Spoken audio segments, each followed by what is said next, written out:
sound like you're biting into an apple. So, I guess we're gonna see what the hype is about.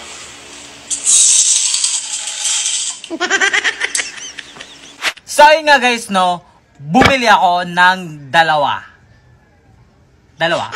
Kasi maraming, may mga nag-mention sa akin noon, tapos gawin ko daw to siya, tapos, ayun, hindi ko siya nagagawaan. Ngayon, gagawin ko na talaga siya, kasi, curious din ako kung, totoo nga ba talagang, kapag kinagat mo siya, ang tunog niya ay parang apple daw. So, ayun guys, gusto ko, yup!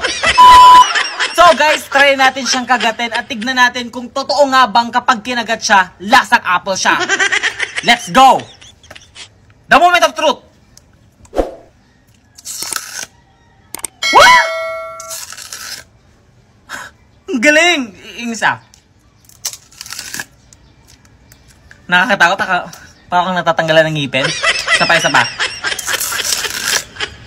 Ang galing nga! First time ko to! What the? So yun guys, tikman naman natin kung masarap siya, 'di ba? So, kung lasang ano siya, kung yung tunog niya parang apple, tignan natin kung lasa niya apple din kasi nakakatakot kung ano siya, lasang mangga, 'di ba? So, fairness yung amoy niya apple. So, ayun, try natin siya, guys. Tikman natin siya kung lasang apple nga ba siya, 'di ba? So, ayun guys, tikman na natin siya. Uy, in fairness, masarap.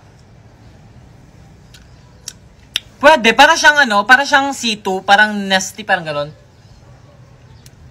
Kasi may napanood ako, sabi niya guys, hindi na daw nagustuhan yung lasa. Sabagay, iba-iba naman tayo na panlasa. Pero para sa akin okay siya. Lasang apple siya na, hindi ko mapaliwanag kung anong lasa, pero masarap siya.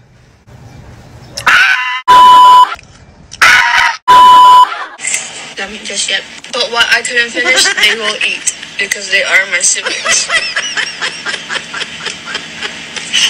Guys, tignan nyo kung anong nabili ko. What? Sobrang laki niya, guys. Hindi ko na-expect na ganito siya kalaki. Akala ko